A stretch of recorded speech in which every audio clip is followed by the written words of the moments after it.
Hello friends, welcome to the crypto one stop solution. ये series है crypto news के बारे में, तो चलिए शुरू करते हैं।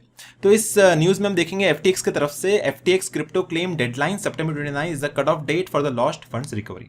तो this is the main news headline which is coming from ccnnews.com। मैं आपको पूरा आर्टिकल का लिंक दे दूंगा डिस्क्रिप्शन बॉक्स में, आप उसको चेकआउट कर सकते हैं। तो अभी हम देखेंगे इसका कीवर्ड बाय कीवर्ड की न्यूज़ है क्या।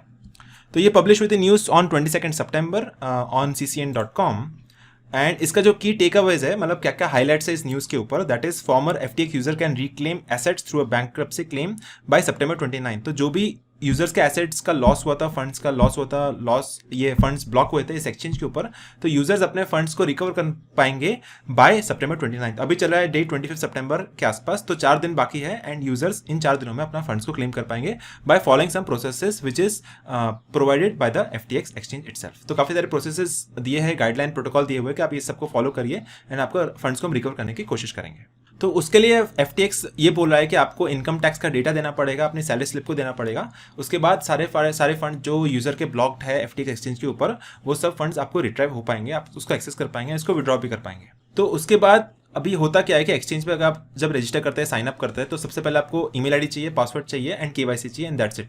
तो email ID, password and KYC के बेसिस पे आप अपने फंड्स को डिपॉजिट कर सकते हैं एक्सचेंज के ऊपर एंड ये तीनों पैरामीटर्स के बेसिस पे आप विड्रॉ भी कर सकते हैं फंड्स को। एक्सचेंज और कोई इन्फॉर्मेशन नहीं मांगता आपसे, लेकिन ये इनकम टैक्स का डेटा ही मांग रहे हैं अभी, एज वेल एज वो मांग रहे हैं सैलरी स्लिप्स। अभी salary slips and income tax का डेटा एंड फाइलिंग्स की जरूरत नहीं है क्रिप्टो करेंसी एक्सचेंज पे फंड्स को डिपॉजिट और विड्रॉ करने के लिए। इसलिए लोग ये सस्पेक्ट कर रहे हैं कि एक अनदर फिशिंग स्कैम भी हो सकता है, बिकॉज एफटीएक्स एक्सचेंज इटसेल्फ ने काफी बड़ा स्कैम किया यूजर्स के साथ। पूरा का पूरा एक्सचेंज कोलैप्स हो गया, जो काफी अच्छा बड़ा टोकन था, पूरा कोलैप्स हो गया। एफटीएक्स टोकन का प्राइस कोलैप्स हो गया, एक्सचेंज कोलैप्स हो गया, सारे फंड्स भी चले गए, काफी सारे फ्रॉड्स आए, केसेस हुए। उसके बाद ये बोल रहे हैं कि आपको इनकम टैक्स का डेटा भी देना पड़ेगा, उसके अलावा सैलरी स्लिप्स भी देना पड़ेगा। तो यूजर्स ये प्रिडिक्ट कर रहे हैं कि एक और स्कैम हो सकता है हमारा डेटा चुराने के लिए। अभी जो एफटीएक्स एक्सचेंज ने डिक्लेयर किया था bankruptcy it was in the month of November 2022। सो एक बहुत बड़ा ब्लैक स्वैन इवेंट था क्रिप्टो करेंसी मार्केट में। इस इवेंट की वजह से काफी मार्केट डाउन हो गया, बिटकॉइन का मार्केट कैप काफी ज्यादा क्रैश हुआ एंड एफटीएक्स का टोकन जो नेटिव टोकन है एफटीटी टोकन, वो पूरी तरह से कोलैप्स हो गया। आप यहाँ पे जाके देख सकते हैं कॉइन मार्केट कैप के ऊपर अभी जो एफटीएक्स का टोकन का प्राइस चल रहा है, it is trading at a price of $1.26। पर अगर आप ऑल पे क्लिक करेंगे तो आप देख सकते हैं हाईएस्ट इसका प्राइस गया था $79-80 के आसपास। तो 80 से सीधा क्रैश हो गया in the month of November. अभी नवंबर जब क्रैश हुआ उससे पहले प्राइस चला था $26 के आसपास एंड जब क्रैश हुआ एफटीएक्स एक्सचेंज, उसका प्राइस इमीडिएटली गिर गया $1.25 तक। सो सीधा $25 से लेकर के $1.25 तक क्रैश हो गया सिर्फ एक ही दिन में, पूरे एक्सचेंज के कोलैप्स होने के थ्रू। सो ये पूरा एक्सचेंज कोलैप्स हुआ, इसके लिए जो नेटिव टोकन था एफटीटी टोकन, वो भी कोलैप्स हो गया। अभी एफटीएक्स के मल्टीपल सब्सिडरीज है, मल्टीपल ब्रांचेस है, जैसे कि ftx.com है, FTX US है, यूरोप है, जापान है, ब्लॉकफोलियो ftx.com है एंड लिक्विड है। तो ये सब प्लेटफॉर्म्स अवेलेबल है एफटीएक्स के पास। तो जितने भी यूजर्स का पैसा फंसा हुआ है, आप ये प्रोसेस के थ्रू यूजर्स अपना फंड्स को रिकवर कर सकते हैं। सो यूजर्स को बेसिकली क्या करना पड़ेगा, मल्टी फैक्टर ऑथेंटिकेशन प्रोवाइड करना पड़ेगा, 2 फैक्टर ऑथेंटिकेशन देना पड़ेगा for added layer of security. उसके अलावा केवाईसी भी करवाना पड़ेगा and Kroll restructuring administration user should click the file proof of claim option. ठीक है, तो एक एडमिनिस्ट्रेशन वो बोलता है कि आपको प्रूफ ऑफ क्लेम भी ऑप्शन क्लिक करना पड़ेगा, तब जाके ये सब स्टेप्स फॉलो करेंगे, तब जाके यूजर्स अपना डेटा को क्लेम कर सकते हैं, रिट्राइव कर सकते हैं फंड्स को। अभी एक और डेटा पॉइंट ये निकल के आ रहा है, 10% of the 36,075 customers claims totalling $16 billion that have been made against FTX and FTX US has been resolved। सिर्फ 10% लोगों का पैसा रिजॉल्व हुआ है अभी तक, लेकिन अभी भी मेजोरिटी कस्टमर्स का पैसा रिजॉल्व होना बाकी है। फंड्स अभी तक अटके हुए हैं मेजोरिटी ऑफ द पब्लिक के, सिर्फ 10% लोगों का ही कस्टमर्स का पैसा रिजॉल्व हो पाया अभी तक। उसके अलावा जब से ये क्रैश हुआ था उसके बाद काफ़ी सारा पोर्टल में चालू हुआ, पोर्टल बंद हुआ, ऑफलाइन रहा, काफी सारे इश्यूज आए, टेक्निकल इश्यूज आए, सर्वर इश्यूज भी आए। तो काफी समय तक पोर्टल भी ऑफलाइन था, तो उसके लिए भी काफी कस्टमर्स गुस्सा है एफटीएक्स एक्सचेंज के ऊपर। एंड पूरी की पूरी कम्युनिटी ये बोले कि एक और फिशिंग स्कैम भी हो सकता है, बिकॉज जैसे मैंने आपको बताया कि क्रिप्टो करेंसी मार्केट में आपको ट्रेड करने के लिए कोई भी एक्सचेंज पे अगर आप साइन अप करते हैं तो आपको एक चीज़ चाहिए, ईमेल आईडी चाहिए, पासवर्ड चाहिए, केवाईसी चाहिए एंड दैट्स इट।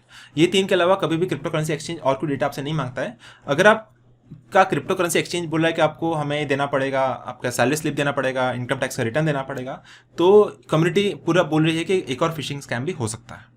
तो इसलिए आप देख सकते हैं काफ़ी सारे ट्वीट हुए, लोगों ने रीट्वीट किए, लाइक्स किए, काफ़ी सारा कम्युनिटी का डिस्कशन हुआ, सोशल मीडिया पे काफ़ी हल्ला मचा है इसके ऊपर। तो ये सब आप देख सकते हैं, बिकॉज नॉर्मली एक्सचेंजेस ये सब डेटा नहीं मांगती है फंड्स को विड्रॉ करने के लिए। So after many months also the exchange is closed. FTX clients are still experiencing problems that prevent millions of users from accessing the billions of dollars still present on the disgraced exchange. तो काफी सारा पैसा loss हुआ है, billions में लोगों का loss हुआ है एंड स्टिल अभी तक लोगों के पैसे फंसे हुए हैं इस एक्सचेंज के ऊपर। अभी हो क्या रहा है कि काफी सारे लोगों ने FTX के ऊपर केसेस किए, बैंकरप्सी भी फाइल किया है कंपनी ने, एंड केसेस के वजह से जब ये कोर्ट में ड्रैग होता है, मल्टीपल हियरिंग्स होते हैं, तो मल्टीपल हियरिंग्स का प्रॉब्लम ये है कि इस पर कॉस्ट लगता है, एंड अभी तक जितना कॉस्ट लग चुका है सारे हियरिंग्स को मिला के, and that is about $328 million. इतना सारा जब कोर्ट में ड्रैग होगा मामला, तो इतना सारा पैसा अगर इन्वॉल्व है, $328 मिलियन खाली कोर्ट केसेस में गए, लॉयर्स की फीस में गए, इतना सारा फंड्स अगर आप वहाँ देने से अच्छा है इसको रिजॉल्व करके फटाफट से आप कस्टमर का पैसा वापस देंगे, तो टाइम भी बचेगा, कॉस्ट भी बचेगा, एंड यूजर सेटिस्फेक्शन भी बढ़ेगा, एंड आपको एक्सचेंज को अप एंड रनिंग करना चाहिए एज एज पॉसिबल सारे पैरामीटर्स को रिजॉल्व करके। बट स्टिल अभी तक ये मामला कोर्ट में ड्रैग हो रहा है, एंड जो कोर्ट केसेस है, हियरिंग हो रही है, उसका सबका कॉस्ट आ रहा है that is equal to $328 million as of now. So अभी तक का जो कॉस्ट आया है that is $328 million, which is absolutely huge. इतने कोई जरूरत नहीं है, इसको as soon as possible resolve करना चाहिए। बट अभी जो FTX के लॉयर है वो बोल रहे हैं कि बाय 2024 फर्स्ट क्वार्टर के आसपास हम इसको रिजॉल्व कर लेंगे and everything will be fine, and FTX को ग्रीन चिट मिल जाएगा for up and running and operational once again. So friend, इस वीडियो में इतना है। ये न्यूज़ का आर्टिकल था फ्रॉम CCN.com, मैं इसका लिंक दे दूंगा डिस्क्रिप्शन बॉक्स में, आप इसको चेकआउट करिए, एंड मैं आपको मिलता हूँ अगली वीडियो में। एंड मुझे उम्मीद है कि आपको ये वीडियो पसंद आया रहेगा। अगर आपको पसंद आया तो इस वीडियो को लाइक कर दीजिए, शेयर कर दीजिए अपने फ्रेंड्स एंड फैमिली के साथ, एंड सब्सक्राइब करिए इस चैनल को। मैं आपको मिलता हूँ अगली वीडियो में।